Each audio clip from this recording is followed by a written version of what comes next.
Hello अस्सलाम वालेकुम, कैसे हैं आप लोग? ठीक हैं। और दूसरे टेस्ट के दूसरे दिन के हवाले से बात होगी पाकिस्तान और साउथ अफ्रीका के टेस्ट की। तो आगाज़ करते हैं। पहली जो बैटिंग जो चल रही थी साउथ अफ्रीका की, उसमें आते के साथ जिस तरीके से बैटिंग में विकेट दी अपनी वीकनेस पे, वही जो पिछले दो इनिंग्स में देता हुआ आ रहा था विकेट कीपर को, वैसे ही देखे गया विकेट।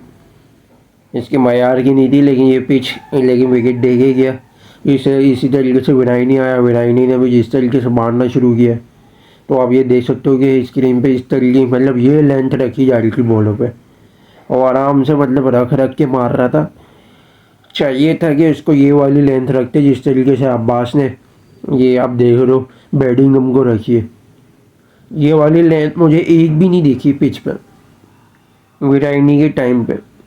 अगर चलो बाकी बॉलर से अगर इतना नहीं होता, अब्बास को तो ट्राई कराते हैं। यहाँ पे तुमने बीच में विराइनी के बीच के टाइम में तुमने अब्बास को गायब किया हुआ है।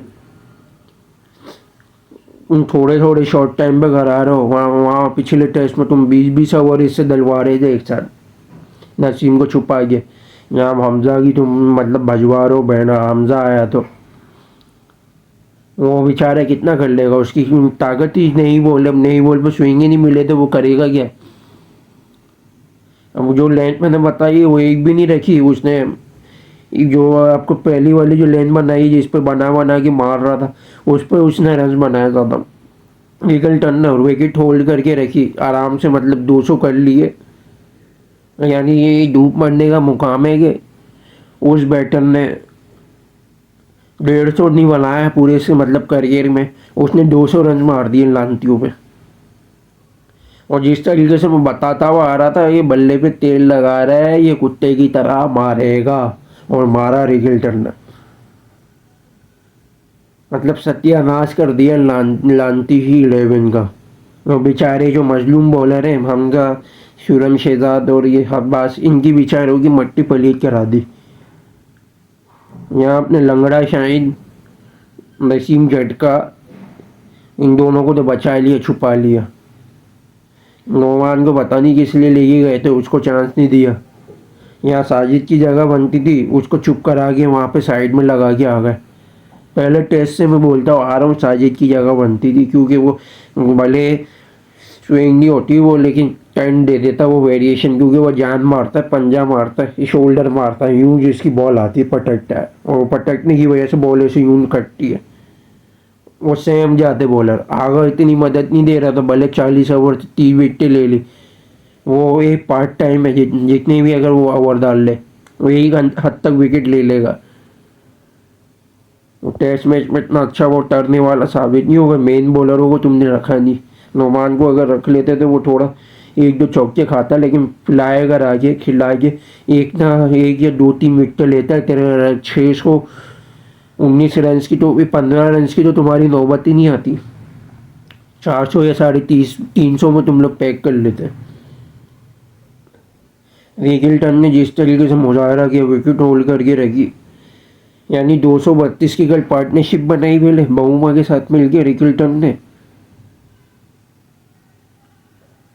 उसमें खुद भी तेज खेला, बहुमा भी खेला। पहले बहुमा तेज खेल रहा था, ये थोड़ा स्लो हो गया, होल्ड की विकेट, फिर ये तेज खेलने लगा तो बहुमा ने विकेट होल्ड कर दी। मैं इसने तेज खेलता गया तो बहुमा के भी साथ में थोड़ा स्लो या नॉर्मल रोटेशन रन रोटेट करने में सो हो गया। इसी तरीके से 175 से चले गया। फिर इसने भी 225 रन तक विकेट होल्ड करके रखी अपनी। वहाँ पे विराइनी ने 100 मार लिए, यानी एक भी बॉल नहीं दी।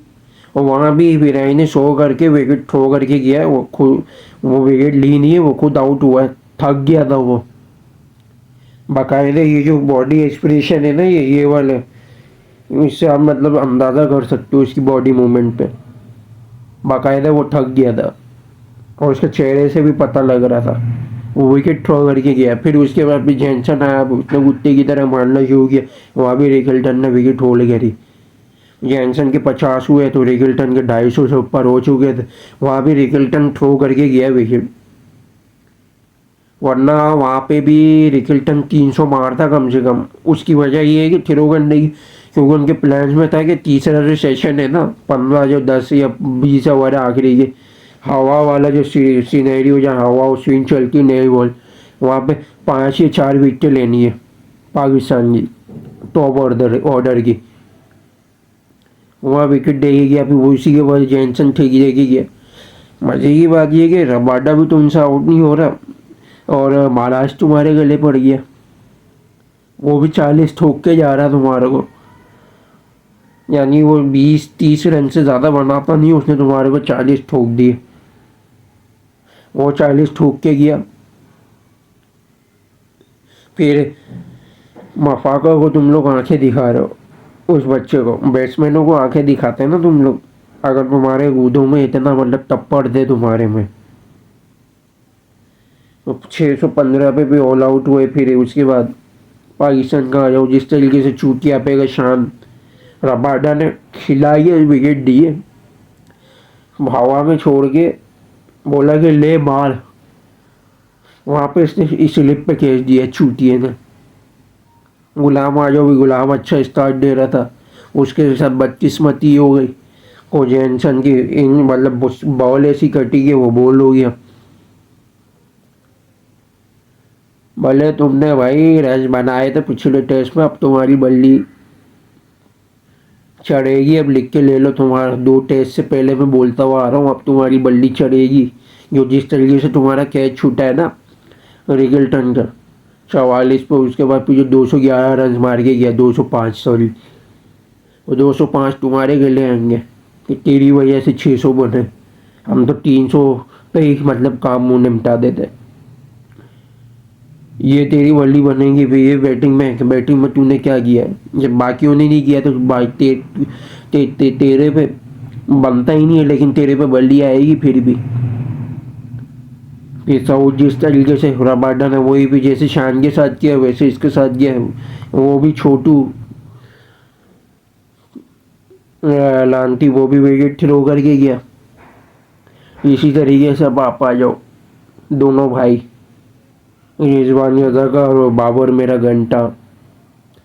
सीए का बल्ला आ गया, लेकिन दिमाग से वही मतलब पैदल है डरा हुआ, यानी पिच इसकी होने के बावजूद ऐसा फट्टू वाला इसने गेम खेला।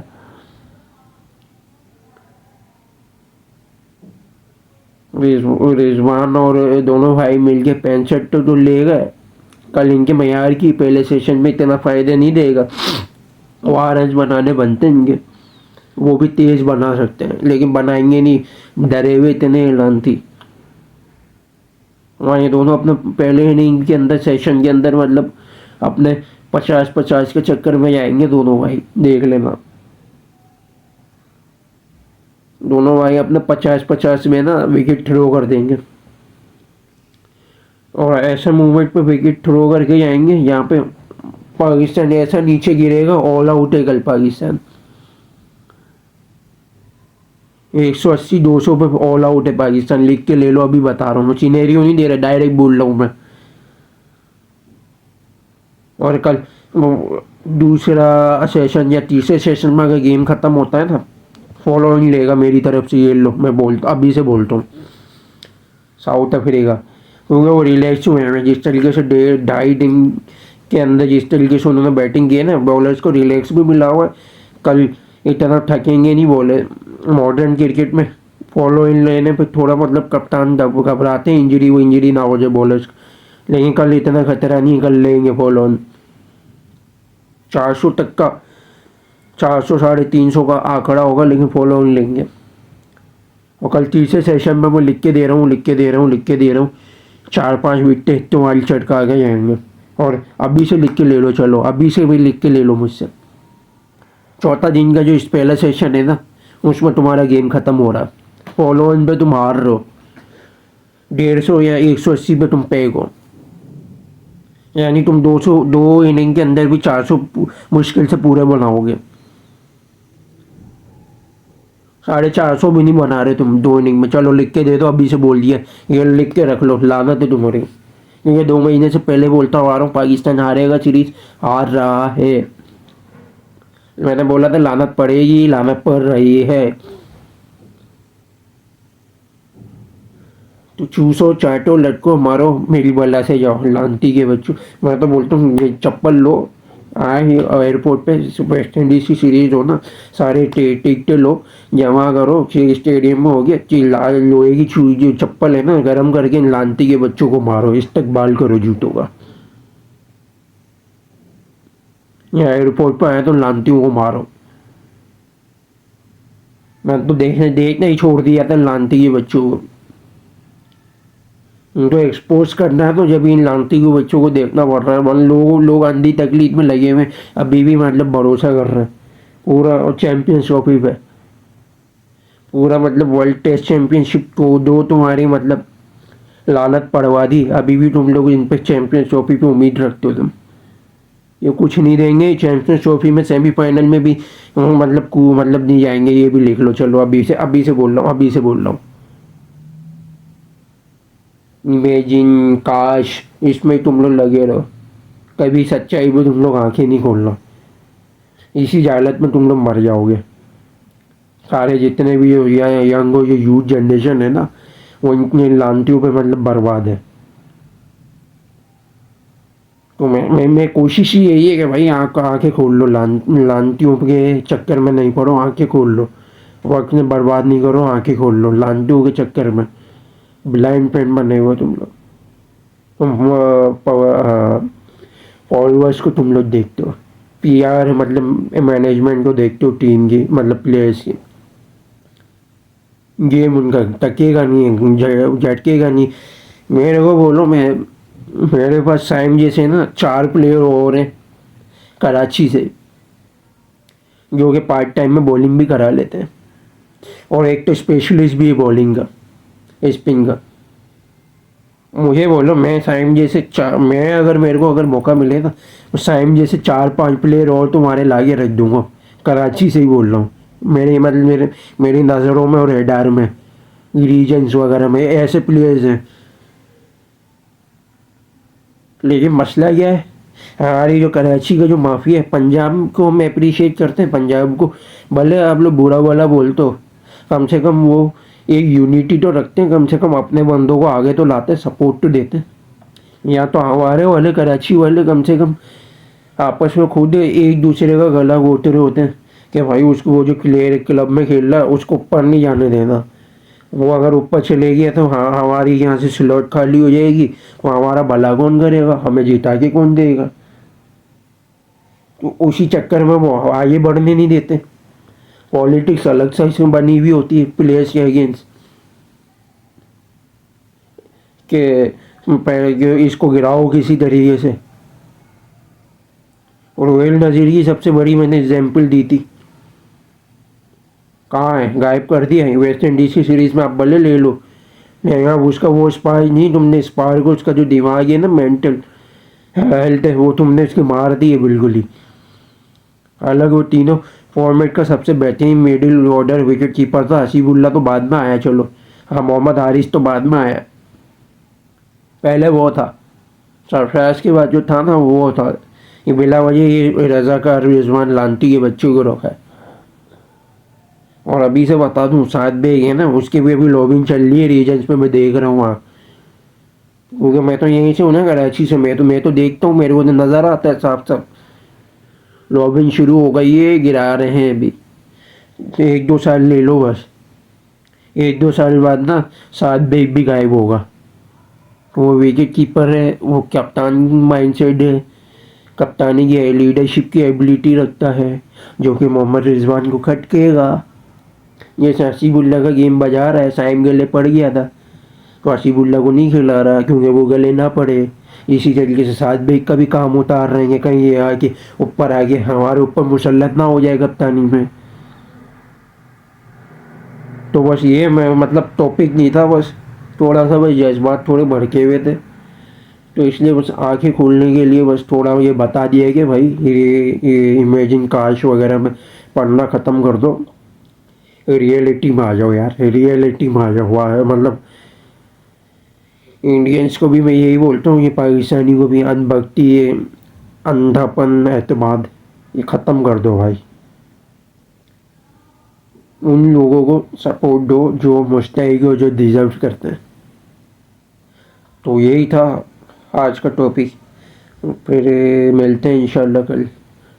लाइक ज़रूर करिएगा, शेयर और सब्सक्राइब और बेल आइकन को ज़रूर क्लिक करिएगा। Thanks to watching video. अल्लाह हाफिज़।